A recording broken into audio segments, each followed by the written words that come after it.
Salut et bienvenue pour Face à Pierrot sous ce beau soleil. Bon, l'hiver il a duré une semaine ici. La première question, elle est du coin d'ailleurs puisqu'elle est de Patrice Loco qui me dit: comment vois-tu la gestion du club par Kita? Aristoui était 8e, aujourd'hui on sent que c'est encore plus dur avec Jocelyn Gourvenec. Sans remettre en cause ses compétences, le Kita Circus, à part bien figurer devant la DNCG, fait plus de mal au club que de bien, ton avis? Déjà, il faudrait que j'ai un avis objectif, étant fâché avec Waldemar Kita depuis un petit moment. Je sais pourquoi je suis fâché avec lui, parce que j'avais dit au CFC que il changeait l'entraîneur toutes les 3 semaines, ce qui était évidemment une boutade, mais ce qui n'était pas dans l'absolu totalement faux. Alors, certes, Aristoui était 8e, mais le club était déjà en déclin au moment de son départ. Je veux dire, l'apogée de la saison de Nantes, c'est une victoire très convaincante à Strasbourg, mais ça date un petit peu maintenant. Je trouve que l'équipe n'est pas bonne, que l'équipe n'est pas équilibrée, que défensivement il y a des lacunes terribles, mais voilà, c'est toujours un recrutement. Alors il y a les mecs qui arrivent, qui repartent. Marquinhos il est venu, il est reparti. Hudson il est venu, il est reparti. C'est un peu ni fait ni à faire. Je pense qu'avec les moyens financiers de Nantes, il y aurait moyen de faire un recrutement plus franco-français, plus de joueurs comme Mollet par exemple. Voilà, je sais pas combien de temps ça va durer. En même temps, comme je le dis souvent, c'est aussi avec son pognon que Kita joue. Donc en soi, c'est déjà respectable. Mais ce qui est sûr, c'est que à force de flirter avec la relégation presque toutes les saisons, un jour, ça va finir par tomber. ZW me dit: que penses-tu du catch américain en général, en particulier la WWE, qui est à son apogée en France? Ils viennent à la LDLC Arena pour un show historique en mai. Je sais que tu avais été invité il y a quelques années à l'Accor Arena pour la tournée européenne. J'ai bien aimé ça, plus jeune.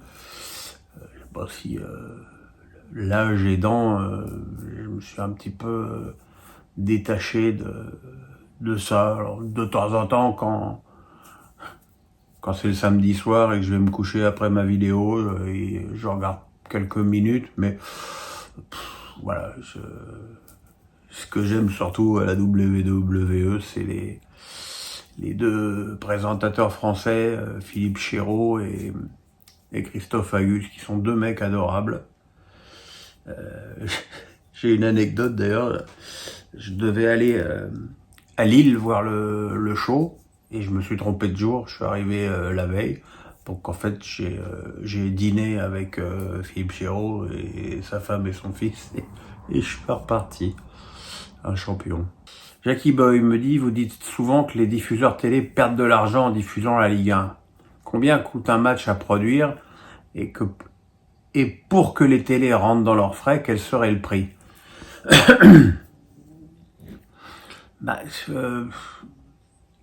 Les frais de prod, c'est pas ce qui coûte le plus cher. Mais enfin bon, je pense que ça doit coûter à peu près dans les 90 000, 100 000 euros de produire un match.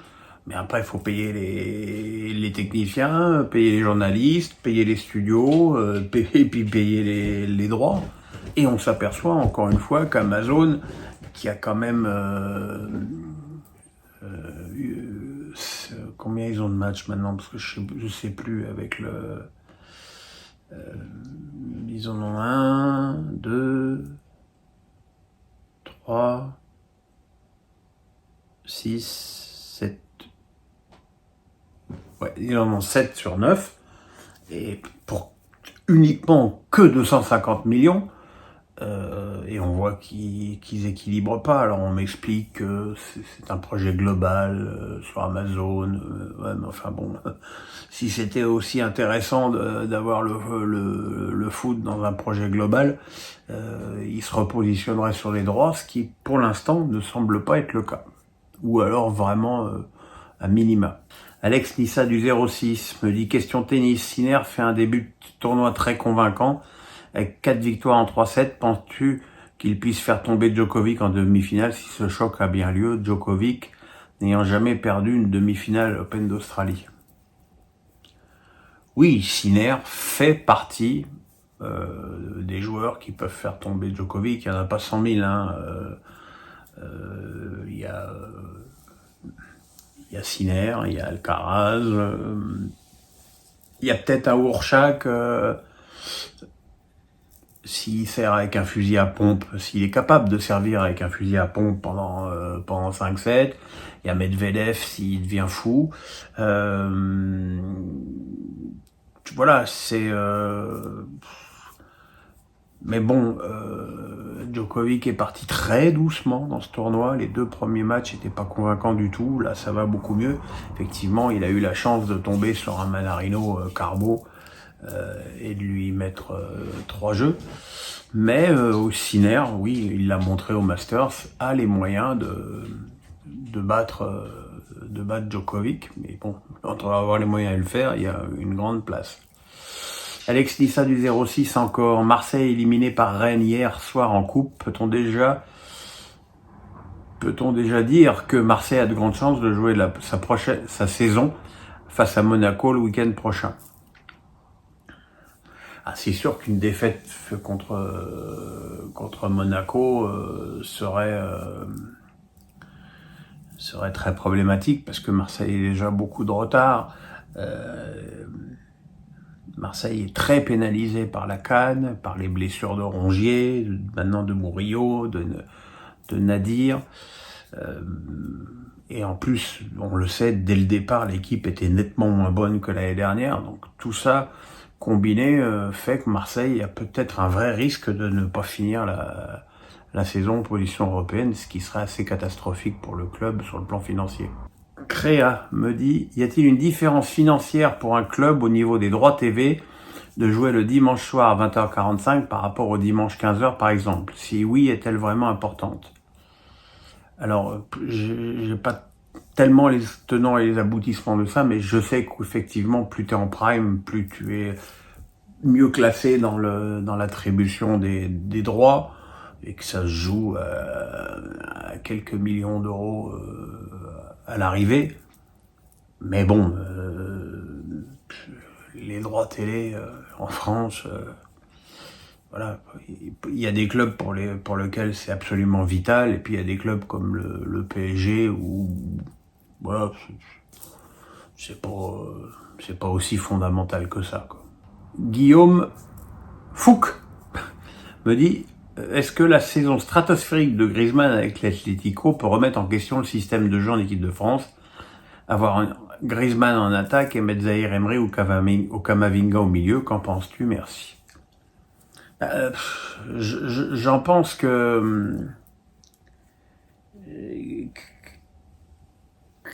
si tu enlèves là pour l'instant, et je m'en félicite parce que ça n'a pas toujours été le cas, Didier Deschamps joue avec 4 joueurs offensifs, Griezmann et 3 attaquants. Enlever un attaquant, ça veut dire que tu ferais jouer Griezmann côté droit, obligatoirement, à la place de Dembélé ou de Coman, pour si l'équipe de France gagnerait au change. Et surtout, ça veut dire que tu jouerais plus qu'avec 3 éléments offensifs, ce qui peut être possible dans un match extrêmement serré en phase finale de l'Euro.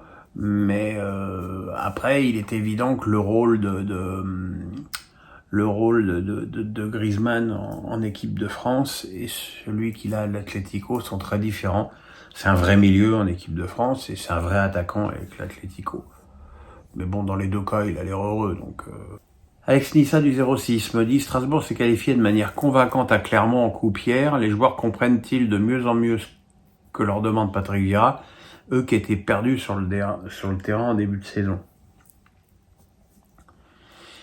Je l'ai dit souvent, mais bon, à l'époque, on disait que je trouvais des excuses à mon pote Vieira. Moi, je ne passe ma vie qu'à trouver les excuses à mes potes, c'est bien connu. Patrick Vieira est arrivé dans un club qui jouait à 5 derrière, depuis de longues années avec Thierry Loret, avec Julien Stéphan, avec Fred Antonetti. C'était pas la philosophie de Patrick qui lui souhaitait jouer en 4-3-3. Maintenant, t'arrives pas comme ça en disant allez maintenant on va passer en 4-3-3, youpi youpi. Il faut aussi voir qu'il avait énormément de débutants en Ligue 1. Senaya, Silla, Mangwa, Bakwa, Angelo, Emega. C'est énorme, c'est énorme. Il a fallu intégrer, il a fallu que les joueurs se mettent au niveau de la compète. Et aujourd'hui, comme le club a très bien travaillé, n'en déplaise au pisse-froid, a très bien travaillé sur le profil des joueurs, bah aujourd'hui ça commence à prendre forme. Mais je suis pas certain que les joueurs comprennent. Je pense que les joueurs se sont mis au niveau de la compète. Yvous me dit, comment se fait-il qu'à chaque CAN, on se plaint des stades vides qui ne reflètent en rien l'amour des Africains pour le foot, mais est-il inconcevable aux organisateurs de mettre la gratuité ou des prix abordables? Qu'est-ce que vous voulez que je vous dise? Il y a des tas de choses qui ne vont pas dans cette compétition. Alors j'entends les...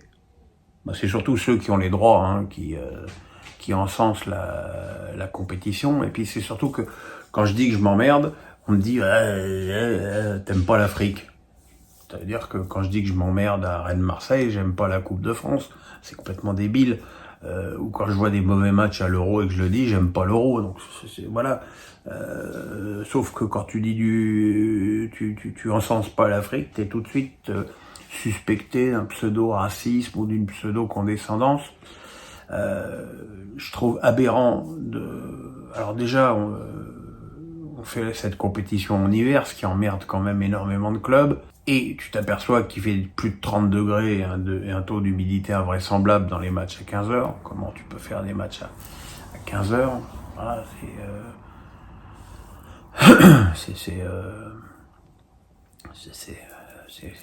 c'est pas concevable. Et puis voilà, les matchs de la Côte d'Ivoire sont pleins et les autres sont aux 3/4 vides ou aux 2/3 vides. C'est triste, effectivement. Ce serait peut-être mieux de mettre de la gratuité ou des places parce que l'Ivoirien n'a certainement pas les moyens de se payer des places au stade.